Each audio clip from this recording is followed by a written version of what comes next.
What's going on, guys? Tyler here, and today we are talking about some huge changes that are coming to Elementor 3.0. And I know you're like, wow, Elementor 3.0 isn't even out yet, but yes, they've made some huge changes and updates, and there's a reason it is not out yet. There is some major stuff in this video, so be sure and stay tuned for the whole video to catch all these new updates and changes. And guys, I have to say, it is awesome. It's mind-boggling and just super exciting. So stay tuned for this whole video and let's just jump right into it. Like I said, guys, my name is Tyler, and I want to thank you so much for watching today's video all about these massive changes coming to Elementor 3.0. If you're a returning subscriber watching again today, thank you so much, and thank you for keeping up to date on these updates that are coming to Elementor 3.0. If you're a new viewer today and haven't watched my videos or watched my channel before, thank you so much for stopping by. Please consider smashing that nice red looking subscribe button. I will be making more videos just like this one, also talking about other features that are here in Elementor 3.0 a little bit more in depth, because there is more depth than we're going to be able to reach in today's video,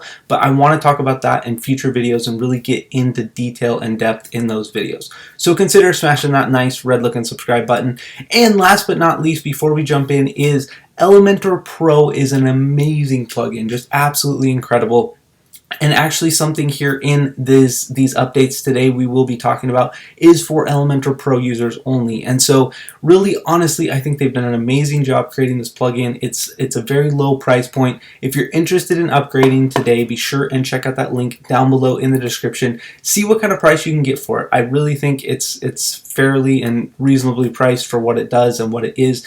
And it's just an incredible plugin. So with no further ado, let's go ahead and jump into these massive changes for Elementor 3.0. Alright guys, so just the other day I received an email from Elementor saying that there is a brand new beta version out of 3.0, and I was super excited to check it out. You know, I figured, oh, they've probably, you know, fixed a few bugs or updated some things, but look at this. Holy cow, this is on their GitHub page. They have a new theme builder is what they're calling it, and it is just absolutely an incredible piece of software. It's something I'm super excited about, and honestly, it makes the whole Elementor experience so much better. Things are going to be so much cleaner, so much faster, so much quicker, and so you can visualize what you're doing so much easier. So let's just jump right in. There's a ton of new changes. I finally got the thing. It was a little bit tricky to get the second beta installed, but I finally got it installed, and here I am. So first off here, let's just go back and yeah, just load up a page here. So here is my page right here. This is what we get to when we're actually looking at the page, and you can see we got our elements over here on the left and the whole Elementor menu on the left hand side, and we're in the Elementor backend editing the page with Elementor. So let me show you some changes. If you've been following my past videos, you know that when you hit this menu, you have options here like global site settings and global settings, things like that. These things have changed a little bit. It's got a little bit of a graphical user interface update, which I think looks phenomenal, absolutely beautiful. But now we have site settings, we have theme builder, user preferences, and then navigation away from this page is find anything, view the page, or exit to dashboard. So it's a little bit, you know, updated, and it at first I was just kind of like, okay, that's, you know, a little nice graphical update. But when we go to site settings, you'll actually see what they've done here. Now here under site settings, you can see that the design system here is global colors and global fonts. And we've talked about that in my other videos. If you're interested in that video, check out my channel. You can find that video talking about global colors and global fonts. Everything pretty much looks kind of the same there. They did add this fallback font family, so if it's not, you know, subject to any one of these, it'll fall back to this default font, but that for the most part looks the same. Okay, now what is really awesome is if we go back here under the site settings still, the theme style. Now we have typography. We can go ahead and adjust the typography if we need to change anything like that. These were the theme style settings that we saw in the previous version, but they've kind of been broken out and laid out of how this is actually going to work. So if you need to go ahead and change like typographies of, let's say, links, or, colors, or maybe like H1 tags, or these are more like the HTML properties of these fonts that are actually going to be applied to the site. So we can go ahead and make those specific adjustments right there. So if we want like an H1, which stands for header 1, if we want a large H1 and we want it to sign specific, and then we want a smaller like H3, like a subheader or something like that, and designed a little bit differently, we can do that right in there. The buttons right here, this is awesome, and this was actually in your theme style before, but it is now broken out here. It's not just all theme style settings, it's broken out right here. If you want to design your default buttons, that's super helpful, and you can actually see here, now that we have text color, you can see that when you click here, you can actually select from your global colors, or you can select from your, that's also background color. You can select, where's the typography right there? You can select from your global typography settings that you've set up. And you'll also notice they fixed this menu. That was a little bug that we found in there, so that's nice that they fixed that. And the menus are actually on theme with my new Elementor dark theme that I've implemented, so that's pretty exciting. The images as well, you can set your images if you want all your images maybe to have a border radius and be rounded or be semi-transparent or anything like that. If you need default settings for images, you can do all of that there. Same thing for form fields. Again, this might be something I'll have to go in depth on a little bit more, but basically if you need specific colors or typography, you have all your settings here. You can choose your typographies or your global colors right there, and just border radiuses, padding, everything like that. So you can really make everything very, very consistent across your whole website. So every time you pull in a form, it's designed to look just the way you want it. Every time you pull in a button, it looks exactly like the other ones on your site. Just consistency, and it's super cool that the way that they've broken this down to make things so much easier. I understand it a lot better now. You have your settings here, so your site identity, your background, your layout, your lightbox, custom CSS, additional settings. I'm not going to go too much into these right now in this video, but basically you have those there if you need them, and I may go into those in the future videos, so we'll see about that. But here's what I want to show you that is super exciting, and this is now that they've released this, I'm just stoked about it. I feel like it's going to make website design so much simpler.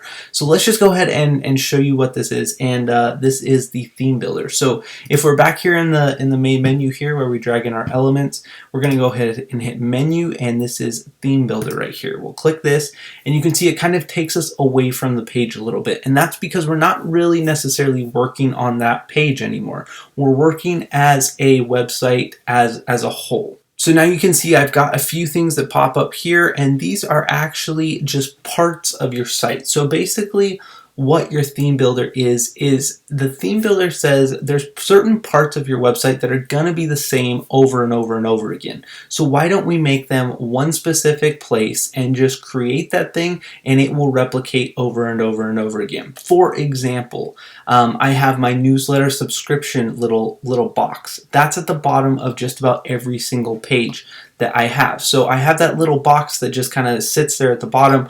I might as well just create it once and then have it replicated across all of my site.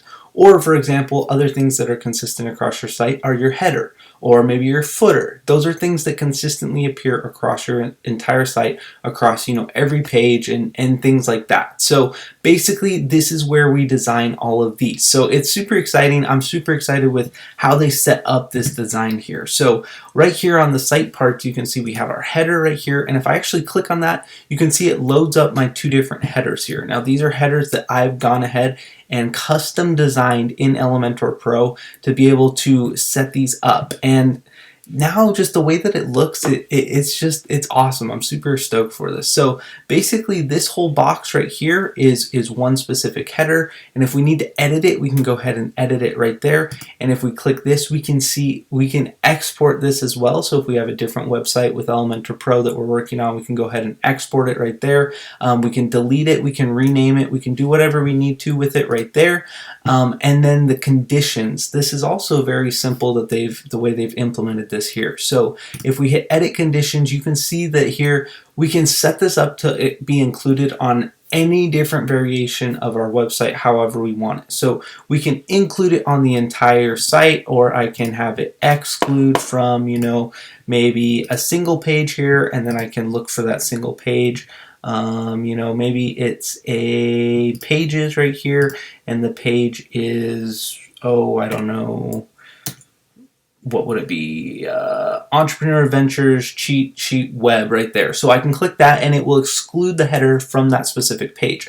Now, if you want to do this a little bit differently, you could just say include this rather than my entire site. I could go singular. I could do it, in specific pages, or I could do this only on my 404 page. So only when my user hits a page that I don't have built out on my website and they land on a 404 page, basically I could include this specifically there. Anything like that. You can really build it out in any way that you want. So it's super, super nice. That's not just for headers, that's for footers over here. That's for, you can see my footer here, that's for single posts. This is where you could set up like for posts, like if you're using your WordPress as like a blog or articles, you could set that up right there. For single pages, you can see right here, this is where I've set up my my newsletter subscription box, so you can set that up for your archive, for your search results, for your Arrow 404 page. So if you want to design like a custom special 404 page, you can definitely do that right there.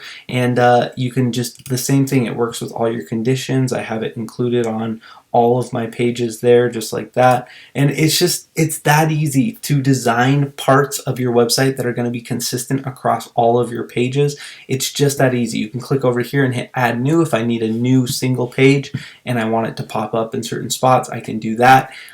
It's just that easy, guys. And I'm super excited because this theme builder brings the visual aspect to this feature in Elementor that was super underutilized for one thing, and that was also just an awesome feature that was very confusing to use, to be honest. It was just not an easy to use feature. So this visual aspect, this whole theme builder like designer and kind of back end office here allows you to just kind of visualize the whole process and make things work a lot easier. So I'm super excited for that. I will, like I said, probably be jumping into more videos of Elementor 3.0 in the future, but just to do a quick recap here, we have the theme builder right here, and then we have all of those other features that are back in the menu of where the global settings were. We now have a whole bunch of other things. In the theme style, you can go ahead and break that out now. It's broken out so you can design buttons, images, forms, all of those different things, as well as those headers there. So I think this addition and just this whole like second beta version of Elementor 3.0 is just going to be an awesome addition to how easy it is to design and build websites with Elementor. So if you guys haven't upgraded to Elementor Pro yet, I highly recommend it. You can check out the links down below in the description and be sure and see what kind of price you can get for that plugin there, because I think it is just going to be amazing. And like I said, this theme builder is specific to Elementor Pro. If I'm not sure about the other things, I think the other things, the menu items, will be in Elementor free version as well as the global colors and global typography. Don't quote me on that. I'm not 100% sure on that yet. We'll know as soon as Elementor 3.0 is launched to the public, but as far as I know now, it will be included in there. So yeah, guys, this is super exciting. I think the last thing to do is just to tell you they have a new tentative date for release, and that is August 25th. Of 2020. So that is, just a few days away. That is their tentative release date for now. So I think they're very close. I think this whole product that they've launched is so much better than the first beta that they launched. So I think they're very close, and they'll probably get very close to hitting that date. So I know we've had to be patient, but I think it's going to be worth it. Anyways, thank you guys so much for watching today's video. If you're interested in more videos just like this, be sure and smash that nice red looking subscribe button. I would really appreciate it. Thank you guys so much. Have a good one.